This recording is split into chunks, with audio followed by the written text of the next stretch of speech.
Multiple sources are reporting that Utah is so back they're going to win the Big 12 championship by 42 points. This is the Big 12 squad. Don't say Grande squad. How do I usually open it? I don't remember. You're talking ball with the Big 12 squad. From Oklahoma State to Utah, from Kansas State to BYU, from Houston to Texas Tech, it's the local experts of the Locked On Podcast Network bringing you scoops, breakdowns, and the most comprehensive preview of the upcoming Big 12 weekend. Buckle up. It's the Big 12 squad, and we have a seat for you. No hurt feelings and thin skin allowed. Squad up. You're part of the Big 12 squad. Oh, baby, squad up. Happy Thursday night, everybody. Grab your favorite brew, and hang out with us in the Big 12 squad. We are joined by He's a Man. If we didn't have a mute button, we would have been canceled years ago. His name is Cody Stovall, host of Locked On Oklahoma State. Oh, there he goes. He's got a house, and he's engaged. Kevin Borba of Locked On Buffs. Maybe he got married. Don't remember. Nick Maravitz, man of many, many words. Sometimes I got to shut him up. He hosts Locked On Cyclones, talking all things Iowa State. He's the consummate professional. He's the journalist of the bunch. It's Chris Level of Locked On Texas Tech. Don't forget, it's a basketball school, but they're pretty good at football. Undefeated out here. Parker Ainsworth, Locked On Cougars with Houston Cougars. Oh, my goodness. There he goes. He's in a car speeding away, getting away from the cops. Jake Hatch of Locked On Cougars from BYU. And finally, he's a man who claims a Big 12 championship every weekend that he wins. His hairline is receding. It's JT Westercell of Locked On Utes. He is talking about the Utes. Plenty to get to this week in Big 12. If you hit subscribe, we all get to keep our jobs. First order of business, sports podcast here. Don't want to get too heavy, too deep. Thoughts and prayers with Jake, the entire community, with the Church of Jesus Christ of Latter-day Saints after the tragedy on Sunday. The passing of President Nelson. I know it's been a huge topic this week. A fine for Colorado for anti-religious speech for against BYU from the Buffs. Heavy week, and so our thoughts go out to your entire community and hope you're doing well. Holding up. That's the good news. But, yeah, thank you for all that. It's been a crazy, crazy heavy week, as you guys might all imagine. But I'm not going to lie. A little bit floored that the Big 12 levied a fine. I expected the reprimand, but the actual monetary damages, like them hitting him in the pocketbook, that's a new thing. And I think it may change the dynamic when it comes to some of these chants we've heard issued against BYU in the future. Yeah, definitely. I think you immediately see the Big 12 is going to take it a lot more seriously. So good that the conference steps up and says, look, we are looking out for BYU. It's what the Cougars joined a conference for, is to have this level of infrastructure at the very top. Past that, JT Westercell, 30 seconds. Why are the Utah Utes the best program in the Big 12 again? You're so funny, man. Look, I think we were all really overreacted to what happened against our good friend Chris Level's Texas Tech Red Raiders. I think Texas Tech is the best. Overreacted to 34-10? Overreact as in completely acted like they suck, like some people were doing last week, aka Parker Ainsworth being one of them, whose team went on the road and barely squeaked out a win against a team that the team he plays this week absolutely steamrolled. So we'll see how good they are this week. But Utah, look, they're talented in the trenches. They still got some things to prove if they are one of the upper echelon teams in this conference. But I do feel like they were snubbed from the AP top 25, and I feel like they're a top 4 team in the Big 12 still. There is more hair on the top of JT's head than there have been wins from Utah against Houston in the entire history of the program. Yes, we had a down. Can I just say we had a down year last year, and we still had a better year than Houston did. Pick a year. What do you mean? Last year, we literally won more games than you. We won more games than you last year. You didn't beat us. Yes, you beat us on the road, backup quarterback. Pick a year. You've never beaten Houston. 4 games. You won. It's weird. I was told by Utah fans that freshman quarterbacks are terrible. I was told that the freshman quarterbacks are never good. But there's a school 40 miles away that seems to be winning with a centaur. Define good. What's good? Whoa. What's good? I'm just saying, buddy. What's good? Yeah, Big 12 freshman of the week. Like it's like it. Hey, Will Hammond is a redshirt freshman. Hey, yeah. Will Hammond's amazing at football. Is he in year 2 at Texas Tech? Yeah. He's in year 2 of college football. Is that so? Now what do you do? Do you play Will Hammond? No. I mean, not yet. I mean, I think he will play. I think he will play some, but I think they were already doing that, like red zone stuff. I envision them using him like they used Arch Manning last year in Austin. Kind of red zone, use his legs, and that worked well. It did last year for when you have Quinn Ewers and all that stuff. So I don't know how this is going to play out, but I mean he will play some anyway. But it just shows you, I think you got more than one guy that can go get it done. Yeah, Jake, where were you headed there? Well, so JT will give credit to Will Hammond, but not to Bear Bachmeier. No, Bear had a good moment, but I don't. Okay, first of all, Good you don't moment. know Hammond's good quarter. Well, a good game. We'll say that. Just like Bears had a game, but we're talking about good quarterbacks. Like how many quarterbacks in the country are good? Can I see Bear do it against a team that I think is going to be a decent college football team? I'm sorry, Bor, but I don't think Colorado is going to be great this year. JT, here's the deal. BYU has got a great pantheon of great quarterbacks. Jim McMahon, Steve Young, Ty Detmer, some of the greats of all time.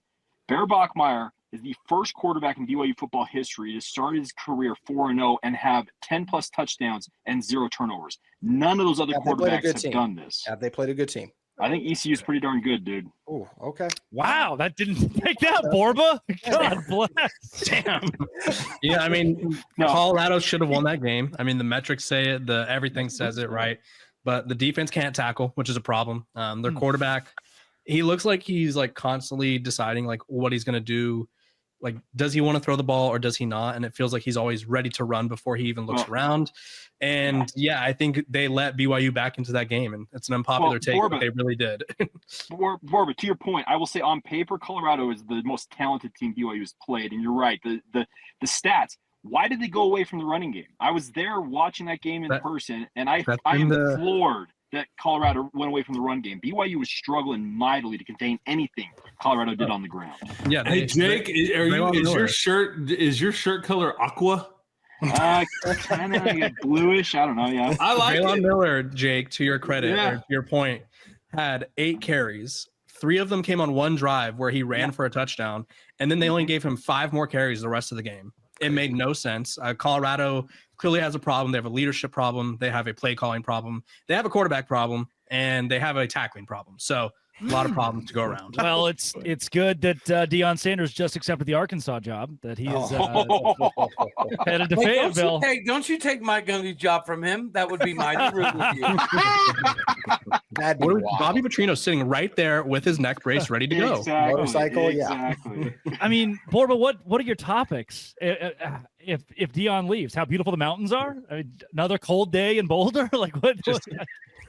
Lots of tweeds and lots of drinks. Our top 100 favorite Deion Sanders moments every day. Yeah. Should they leave Shedeur Sanders' number retired? There you go. That'd be something. That would be a conversation. Cody, where do we sit? Is Rhett Lashley or Colin Klein? That's the new one. Matt Wells, hopefully. I mean, it's always going to revert back to Zach Robinson, but we are hearing that G.J. Kinne is somebody that we are seriously pushing for. Another name that it's seemingly pretty popular right now, which I think I 100% agree with, is Alex Golesh. It's going to be interesting to see what other jobs pop open, right? I think if Baylor pops open, G.J. could become problematic. If Florida pops open, that could be an instance where Alex Golesh is more predispositioned to end up there. But Golesh does have connections to Oklahoma State. He did work as a GA in Stillwater for a couple seasons. He's clearly a program builder. G.J. Kinne, regionally, he's already made statements about wanting to stay in his area of expertise, and Oklahoma State does accomplish that. But if anything doesn't work out, it's always going to revert back to Zach Robinson, and I'm fine with that. You said if Florida opens up. I feel like it's when Florida opens up at this point. Oh yeah. Don't want to get Manny Diaz either, where you hire someone and then they leave. But Cody, question: you said you guys were going to get someone like huge name. Like what are those like huge names outside of G.J. Kinne? I mean, in the college football world, I would say so. Zach Robinson would definitely classify as a huge name, especially. I just remember you saying it was going to like blow our socks off. Am I the only one that remembers? Isn't John Gruden still in the mix out there in Stillwater? Oh, no. John Gruden. Somebody said no to somebody, and I would imagine Gruden told us no. That would be my guess. Probably yes. Hey, doesn't Kinne have though a pretty big buyout? No, it's like 3.4 mil. Okay, I thought that was which is big for the current situation. Texas State, that's pretty penny right there. Cody, I'm telling you right now, if they get G.J. Kinne, you're going to see it's going to be a trade. Mike Gundy goes to Texas State. G.J. Kinne ends up in Stillwater. You really think he would? He'd go to Texas State? Guys, Mike Gundy definitely wants to coach again, and his brother Cale Gundy said, "Wherever Mike goes, I'm going with him." Would he go Mike G5? Gundy and San Marcos needs to be on television. I think Mike Gundy's pride will not allow him to go down.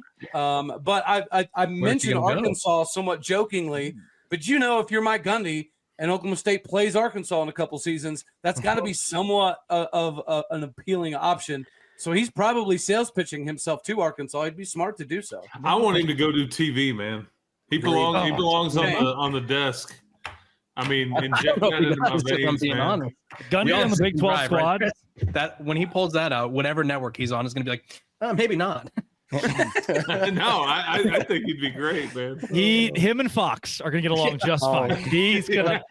What was the T-shirt he wore? Like, I think that network. Gotta love Fox. Patch is bouncing. I've got a question between GJ Kinne and Jeff Traylor.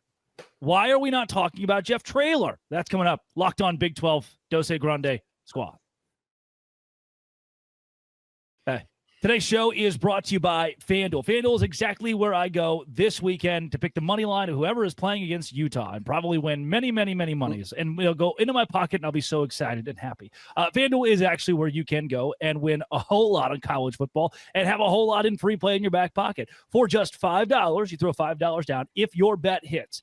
If your $5 bet hits, from there, that's exactly right. You get $300 in bonus bets to use across the app however you want to. So, here's what you do. You download the FanDuel app. You throw $5 on whatever game you want to, including Utah versus BYU. And when the bye week wins, you win too. All of that and more at FanDuel.com. Visit FanDuel.com and do it today. FanDuel.com. Today's show is also brought to you by Square. I go down to Island Daiquiri here in Wilmington Island, Georgia, and I enjoy a daiquiri, an Island Daiquiri, and it's run on Square. Your entire neighborhood actually is run on Square. We know that they're just those places that are pillars for you in your neighborhood. With this episode being brought to you by Square, I bring up Island Daiquiri that's right down the road. And when I go there, I boop, boop, and do the little phone thing to your face, and you click on the Square thing, and it pays for the whole shebang. And so Square is what keeps your neighborhood feeling like home. Right now, go to square.com/go/lockdowncollege to learn more. But before you do, go support your favorite neighborhood spot. You'll be happy you did. Square. See you in the neighborhood with Square. Utah, JT, you think Utah can win the bye week? I'd say so. They actually comes at a good time. They need to get some guys healthy, improve on some things. So I feel like, yes, I am fascinated the next time that they play, because I know we're sitting here talking about various teams, and we're representative-less when it comes to the Sun Devils on this lovely show. Arizona State, man, it's their league right now, is it not? They're 2-0. I know Nick's guys have something to say about it, but like that Utah and Arizona State game, that's a big one. That is a big one. Chris, it's their league in the sense that they won it last, but do you feel like they've been the most impressive team? Because I have been more impressed by Tech and Iowa State. I would say, okay, and that's an eye test conversation, but here's what I would say. Arizona State has the longest such streak in the country, and they've won 8 conference games in a row, okay, dating back to last year. Nobody in the country has any longer streak, and it can look ugly all we want it to, but they've got a pro at quarterback. They've got a pro at receiver. They figure out ways to win close games. I don't know, man. That's pretty salty, because they did not play their best the other night against TCU and still figured out a way to get it done.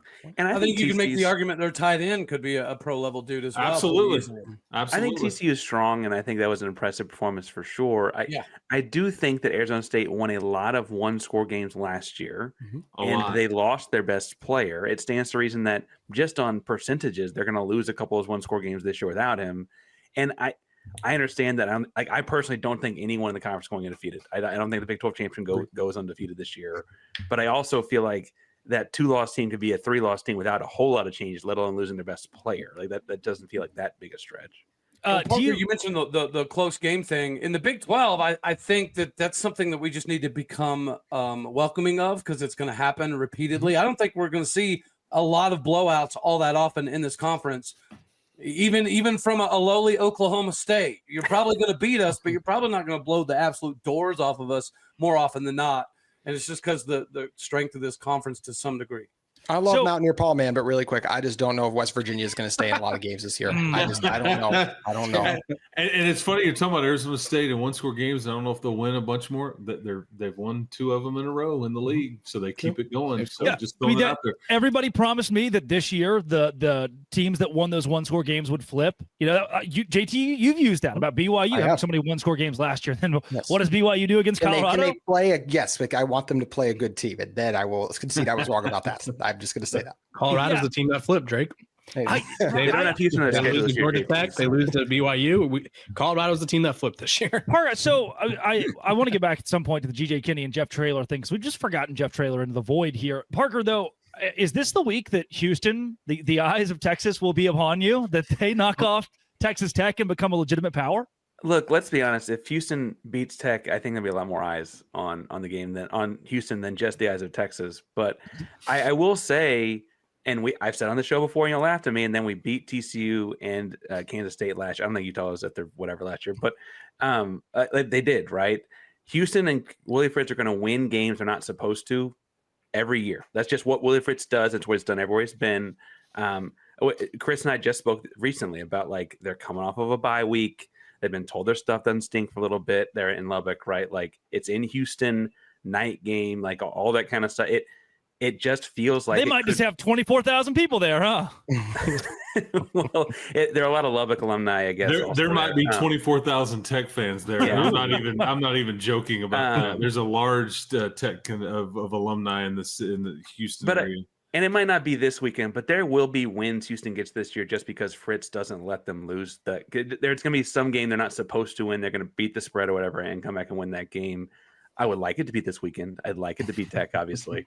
There's a little bit more feel good in that one, but I don't think it's that crazy. Everyone's acting like it's outlandish to think it'll happen. And then they derailed Kansas State's entire existence last year. Yeah. I have a real question. It's going to sound like I'm being facetious. I promise I'm not. But legitimately, is Houston more of a threat on the road than they are to some degree at home just because of the environment? The Dave Aranda Baylor syndrome. That's a great point, actually. I don't know if I go that far. I do think Houston, though, and again, I think it's this interesting spot where every single, maybe not JT, but as I'm looking at everyone else, your alumni have people in an alumni center in Houston. It's too big a city not to have it, especially the Baylors, the Techs, the TCUs, the Texas-based schools, because it's just such a big city that this is the only game those fans get to go watch of their team in their backyard, right? It's a unique situation that, like, look, let's be honest, doesn't exist in Stillwater, doesn't exist in Ames. It's just, you don't have a bunch of Colorado Buffalo alumni living in Ames, Iowa. That's just not a thing. Borba, you good, man? I'm just listening. Sorry. I was wondering, is this how you do all your podcasts? Just chilling? Yeah, that's right. I love it. I need to pick that up. That new setup. Dialed in, just thinking about, like, man, I wish we could unretire those jerseys and get those guys. Don't lie.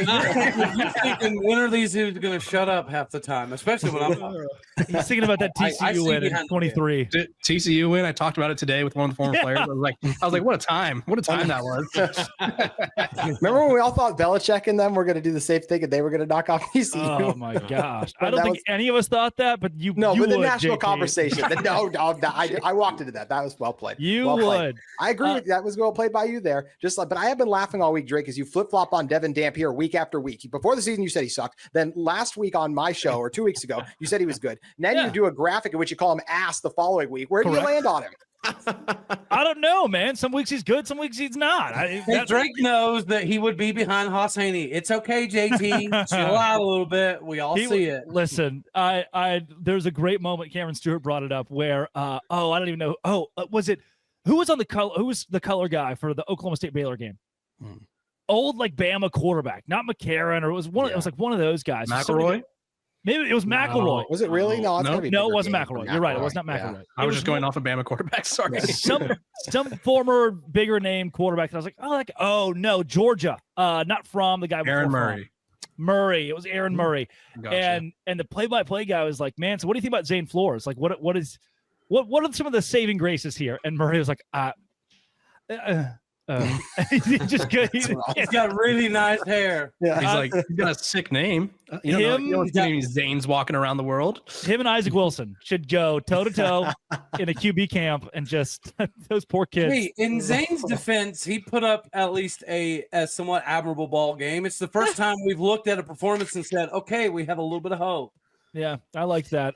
Coming up, JT, how's Jackson Benny? Jackson Bay, we're still waiting on an update, man. But Utah bye week, we have a hard enough time getting here from Witt. And we know he is about injuries, right? But hopefully he's back soon. I mean, 3 picks already this year, going both ways. That's a problem for them. And we're down some safeties and some other guys. Massive loss if he's out. Yeah, Iowa State also banged up. Man, something about Utah, and I know that you'll continue to use this like, oh no, we're hurt because this is now 3-4 years of this. But look, it's legitimate. Like, injuries have been a serious issue. What is in the water? What is the strength and conditioning staff doing? Like, there are some programs that are so prone to this that genuinely you ask the questions: is there malpractice in how Utah's conducting, whether it's off-season strength and conditioning? There's a question there. Chris Level says no. I think they play a very physical style, and it's punishing, right? And it takes its toll on their own guys. Some of this is just luck, bad luck, but many years in a row. Well, but what you're saying too is like everything. Well, injuries happen to everyone. I'd be willing to bet you though that unlike the Pac-12, this is a more physical style of football week in and week out in this particular league, and I think there's something to be said about that. I totally agree with that. And the one thing I'll say about Benny that is strange is like some people might go, oh, he was playing both ways. He hadn't even played like 20 snaps both ways. This when he was in, he was targeted a lot. So I don't think he was wearing down because of the dual threat play ability. But I mean, injuries happen to everyone. It's the turf at Morgantown, man. JT, wasn't Utah going full contact for like its spring game for like quarterbacks and everyone like a year ago or 2 years ago? At least a year or two ago. Yeah, there was not during the spring game, but during some practices because they got a quarterback hurt last year. It was bad. And at some point, you gotta turn the volume down a little bit. That's self-inflicted on some of that. Yeah, I'm pretty sure it's a finable offense to disagree with Level, but I think that there is some validity to the strength and conditioning thing, because Oklahoma State, we don't practice heavy, we don't go to the ground, but our strength and conditioning coach is world renowned for being able to get people 45, 55 pounds heavier and all that fun stuff. But there has been a lot of injuries in Stillwater, and we don't do any full contact stuff, and it's been piling up over years. And you're starting to hear some things that it's because he's all about mass and he's less about dexterity and flexibility and lateral side to side stuff. He's a weight room dude. He's an old school, I'm going to put a bunch of weight on you kind of guy, and maybe less about the dexterity portion. And I think that could be viable to that argument. Are they wearing the bras in Stillwater, Cody? What's that? Yeah. Are they wearing the bras? Or were we just going straight weights? Catapults? No. We like to let it hang free in Oklahoma, man. The boys from How Oklahoma. else do you drive down a dirt road after so many beers? You got to let it free flow. San Marcos not only welcomes that, they encourage it. They're going to love Mike Gundy in San Marcos. It's going to be a riot. Coming up, GJ Kinne, like we were saying, GJ Kinne or Jeff Traylor, Locked On Big 12 Squad. Today's show is brought to you by Mazda. Mazda is bringing class, power, and style to you, and Mazda cars do simply more than move. Mazda delivers confidence with every ride with more IIHS top safety pick awards than anyone else. From footwork to breath work, athletes sweat all the details. Mazda brings the same intention to how they craft every model. All-wheel drive, standard in every crossover SUV. You can drive with confidence through almost any season. Like our players, we sweat every detail, because when you make every move count, impossible becomes irrelevant. Mazda, move and be moved. Today's show is also brought to you by Gametime. Gametime is exactly where I go when I'm looking for concert tickets to my favorite college football game, or even going to a comedy show. Went and saw Tyler Childers in Queens, New York this week for dirt cheap in the pit. I was standing from me to you to the artist, all because of Gametime and how cheap tickets are. Pull up Gametime, couple of taps, see amazing deals, and even go to your favorite college football games for as low as $25. I love the zone deals. Pick a section, Gametime picks the seats, you save big. Take the guesswork out of buying college football tickets with Gametime. Use code LOCKEDONCollege for $20 off your first purchase. Terms apply again. Promo code LOCKEDONCollege for $20 off. Swipe, tap, ticket, go. Download Gametime and do it today. It's Gametime. Chris Level, if GJ Kinne did not beat Baylor in that game, is he on the top of everyone's list as the next hot name in coaching candidates? And it's funny because Joey McGuire knows both of the guys you're asking about. He's like very, very close and talks to Jeff Traylor and GJ Kinne a lot all the time. And I think these are both guys that are both ready for a Power 4 opportunity. And I think Oklahoma State would do well with either guy. Kinne may be only known around Texas circles, but he's an up and comer, man. I mean, Here's what's interesting about hiring a Jeff Traylor or a GJ Kinne, though, in this sport these days. Do you have a general manager? Are you willing to have 20 to 30 people like that report to you, and you let somebody else call the plays because you're overseeing this giant organization? It's a bit of a different job than it was 3 or 4 years ago. Can Coach Kinne or Coach Traylor, are Are they ready for all that? I mean, and maybe they are, but I just think that like the jump is different now than it used to be. And just I'll put my staff together. We'll run this offense, and away we go. You're playing a different kind of game right now with personnel departments and all kinds of things that was never a thing before. You got to have somebody that negotiates these deals with rev share, and there's just a lot going on here. So all the reports coming out about the Arkansas job. McGuire was in the same boat, was he not, when he got hired at Tech? Say it again. Wasn't Joey McGuire in the same boat when he got hired at Tech? Well, no, because he brought a general manager from him with him, and they were kind of at the. I mean, and you know, Drake knows this. James Blanchard, they were kind of came up with this system before it even really started. Whichever some people thought they were crazy. Like, wait, your coaches don't even make the offers to recruits? No, we have a personnel department that's going to do that. We have a general manager and all those things. So it has changed since he's been here, but even then, how different is it now than it was even for Joey McGuire 3 or 4 years ago? Well, Cody Campbell's involvement, touch on that, Chris, is like, when did that start? Like, estimate? Year and a half, 2 years ago. Right. So that changes. And these folks are involved at all these programs. You know, Cody's just a bit more out there with it and transparent, but these people are in some ways, they are general managers or owners of the program because they hold the purse strings. Oh, you want this donation for this deal? Well, then this is what I want. And luckily at Tech, they're aligned and there's not a bunch of ego and all that stuff, because at some places I don't think, like Arkansas, for example, I don't think they could really get everybody on the same page as it relates to football, and it didn't really work. Yeah, basketball. I think basketball at Arkansas has proven that their donors will pay big bucks. Correct. They could be the next Texas Tech. I think Texas Tech is ahead of the curve in comparison football-wise to Arkansas. No doubt. No doubt. It's just tough to do in the SEC, I feel like, because there's a lot of other things going on in the SEC. I think it's easier in the Big 12 and the SEC. That is the hard part. Everyone in the SEC has money. I'm not saying they'll win like Texas Tech's doing. I'm saying I think they'll build the similar model of going all out. Yeah, I will. Because even their athletic director sat up in front of a bunch of people, Hunter Yurchek, like a week and a half ago, and he said he was like, "We are built to win a national championship in basketball and in baseball. We are not built to win a national championship in football." And I think everybody was like, "Whoa, how dare you say that?" But I think people in the room are like, "Yeah, I get it," and they're not. It's tricky to tell your fans that, but they're not built to win the SEC, much less a national championship in football. Then he also said they're going to invest more money in football, so they can be. And Sam Pittman's like, "What about me?" Yeah. And Mike Gundy saying, "What about me?" That's exactly. He's writing the letter again. He's writing the letter. Talking to Coach Patterson last week about this, Gary Patterson, he was like, "Look, it's no secret when he got fired from TCU, he went from 1 full-time strength and conditioning coach to Sonny Dykes has 5. You know, and it's like, what? Why did I get that? What is it? But it's the new shiny toy. When Jeff Traylor comes to town, when GJ Kinne, which by the way, Traylor coached GJ Kinne at Gilmer High School, pretty awesome. When that guy comes to town, they get the bells and the whistles. They're the cool new toy. But he didn't play at Tulsa, right? That's important. All right, you forget that GJ Kinne is a Golden Hurricane legend, and since the Golden Hurricane just got rid of Mike Gundy, I feel like this is only fitting. Wow.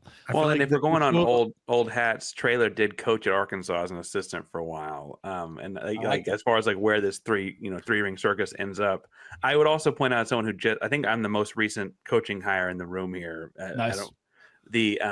Like Kinne and Traylor were both very high on Houston's radar. It's the matter of time for them to make the G6 to P4 move, and I think people know in bringing them in, they're going to have to fill in the gaps on the personnel stuff, because that's not a thing. Like, that's just an assumed cost when you bring this in, because they haven't had to deal with that in the same kind of way. Right? I asked Mac Brown last week, who does his makeup, which was a wild thing to ask Mac Brown, but he was looking real. He was looking real glimmery. And he somehow segued that into like a parable about how he does his own makeup, because when he was hired at Texas, he had 35 staffers, and now they have 105 staffers. Yep. Like it's an insane. I mean, even some of these universities that are big now or were big then, sometimes they don't like. Yeah, if Kinne gets hired at Oklahoma State, he's going to have access to more staff than he's ever had before, more people than he could ever hire, that he knows to hire in departments like what Texas Tech's doing, where it may not be Joey McGuire shaking your dad's hand and giving you the offer. It's going to come from a much more infrastructured position in your football program, which I think is a good thing. And Traylor gonna leave though. I feel like Traylor's up for a job every year. Like Texas it's A&M, weird, isn't it? Like Traylor, maybe he's like staying too long. Like go now. Is he pulling a Matt Campbell?